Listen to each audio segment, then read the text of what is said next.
আপনারা শুনছেন হরাল গসিপ। আপনাদের সাথে আমি শম্পা মণ্ডল। শুরু করছি আজকের নতুন এপিসোড নাম্বার 46। আপনারা শুনছেন নরখাদক। নরখাদক মানে যে মানুষের মাংস খায়, এমনই এক মানুষের মতো দেখতে জন্তু, যে নিজের খাদ্য হিসেবে মানুষের শিকার করে, যার কাছে মানুষের মাংস অত্যন্ত প্রিয়। আজ এক রোমাঞ্চকর ভয়াবহতার গল্প তোমাদের শোনাতে চলেছি। তবে গল্পটি শুরু করার আগে যারা যারা আমার চ্যানেল হরাল গসিপকে এখনও পর্যন্ত সাবস্ক্রাইব করনি তারা সাবস্ক্রাইব করো। তোমাদের একটি ছোট্ট সহযোগিতা আমাকে আরও নতুন নতুন ভিন্ন ভিন্ন ধরনের গল্প দিতে উৎসাহিত করে।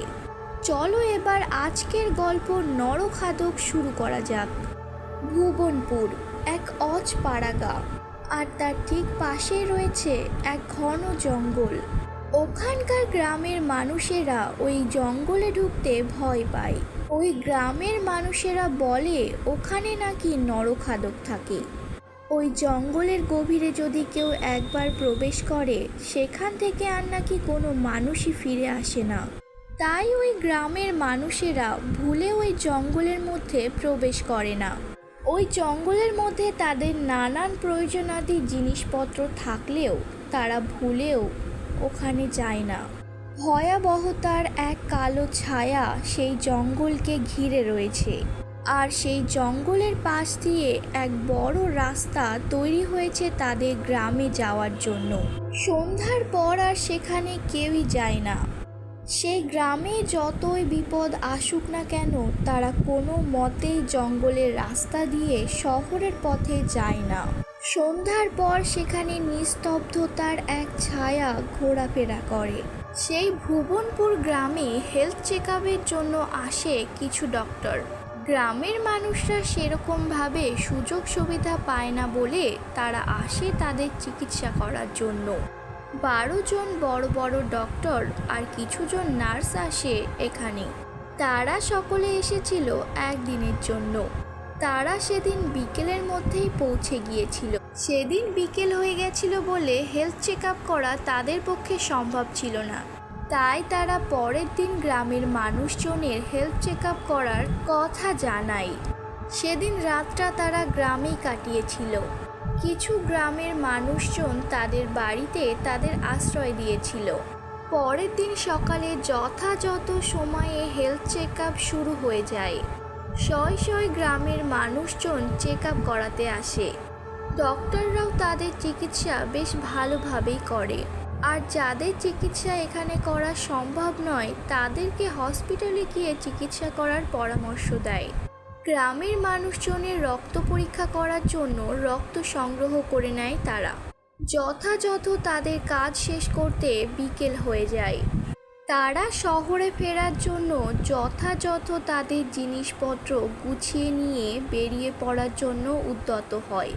আর ঠিক সেই সময় গ্রামের কিছু মানুষজন এসে তাদের বাধা দেয়।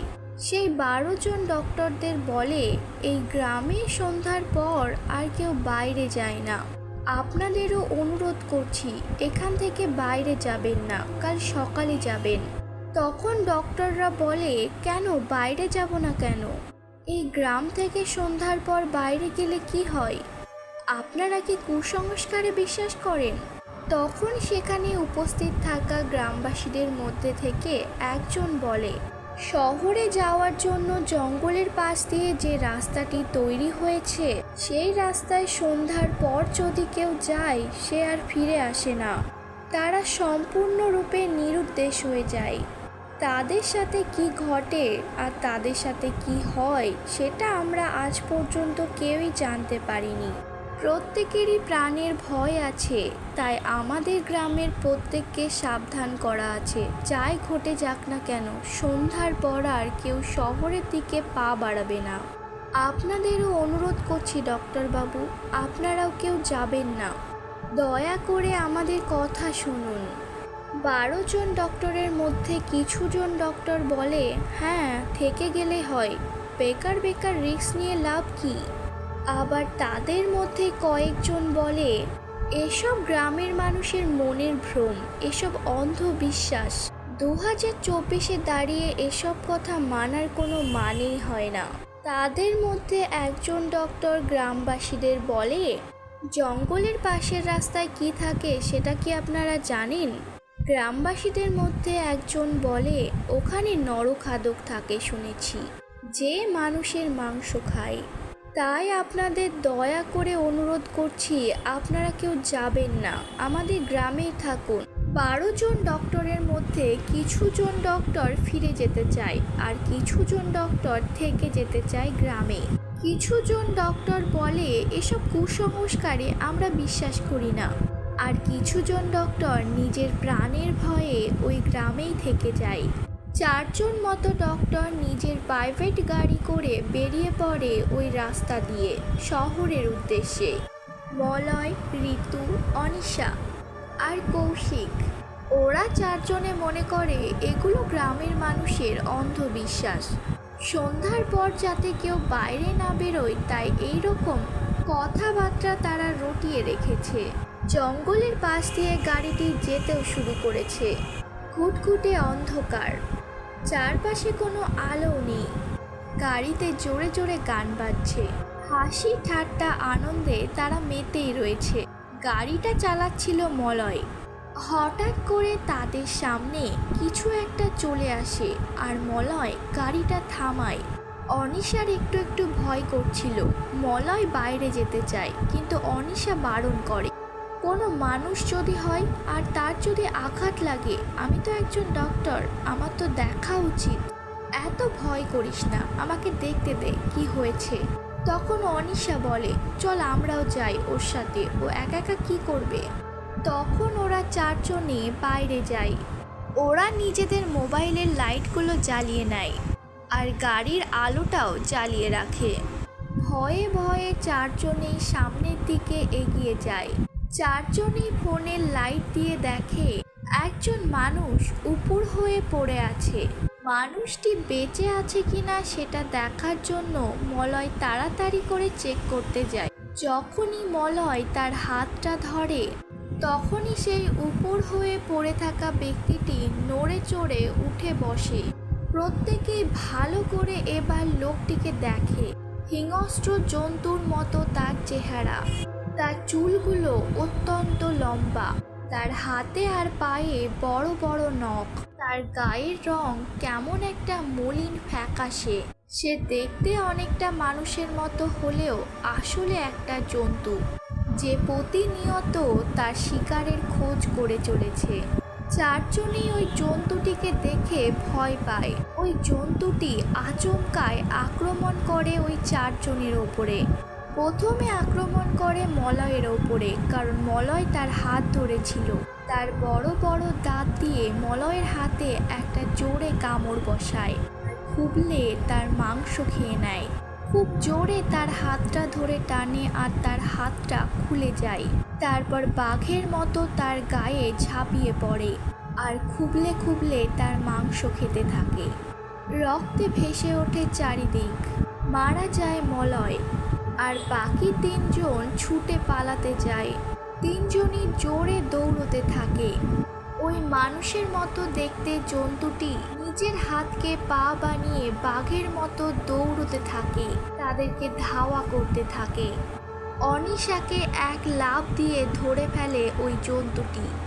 তারপর তার বড় বড় দাঁতগুলো দিয়ে কামড় বসাতে থাকে আর বড় বড় নখগুলো দিয়ে আছড়ে দিতে থাকে। খুবলে খুবলে অনিশার মাংস খেতে থাকে। মারা যায় অনিশা। এখন বাকি রইল আর 2 জন। ওই জন্তুটির মুখ রক্তে লাল হয়ে গেছে, টপ টপ করে রক্ত পড়ছে। দৌড়তে দৌড়তে কৌশিকের পায়ে কিছু একটা বেঁধে কৌশিক পড়ে যায়, আর সেই সময়ই আক্রমণ করে ওই জন্তুটি কৌশিককে। হিংস্র জন্তুটি টেনে ছিঁড়ে নেয় কৌশিকের পা আর কড়মড় করে চাবিয়ে খেতে থাকে। তারপর কৌশিকের পিঠে থাবা বসায় আর তার পিঠের মাংস তুলে খেতে থাকে। তার কাঁধে কামড় বসিয়ে তার কাঁধের মাংস খেতে থাকে। এত যন্ত্রণা সহ্য করতে না পেরে কৌশিক মারা যায়। কৌশিক মারা যাওয়ার সাথে সাথে জন্তুটি কৌশিককে ছেড়ে দেয় আর চলে যায় ঋতুর কাছে। ঋতু একটি গাছের আড়ালে লুকিয়েছিল। হিংস্র নরখাদক জন্তুটি মানুষের গন্ধ পেয়ে সেই গাছের কাছে চলে যায়। ঋতু জন্তুটিকে গাছের কাছে আসতে দেখে দৌড়ে পালাতে যায় আর জন্তুটি আরও জোরে দৌড়ে ঋতুকে থাবা বসায়। হুড়মুড় করে ঋতু মাটিতে পড়ে যায় সেই থাবার আঘাতে। জন্তুটি ঋতুর গায়ের ওপর চড়ে তার কাঁধে কামড় দেয়। তার তীক্ষ্ণ বড় বড় আঙুলগুলো দিয়ে তার নাড়ি ভুঁড়ি বের করে। চারপাশে রক্তে ভিজে যায়। চিৎকার করে ওঠে ঋতু। ঋতুর শরীরটিকে নরখাদক ভক্ষণ করে। মারা যায় ঋতু। ঋতুর চিৎকারে সারা জঙ্গল কেঁপে উঠেছিল। পরের দিন সকালে গ্রামবাসীরা তাদের অর্ধেক খাওয়া দেহ উদ্ধার করে। নরখাদক জন্তুটি অপেক্ষা করতে থাকে নতুন শিকারের উদ্দেশ্যে। আজকের গল্প এখানেই শেষ করছি বন্ধুরা। গল্পটি যদি তোমাদের ভালো লেগে থাকে তো like, comment, share and subscribe করো।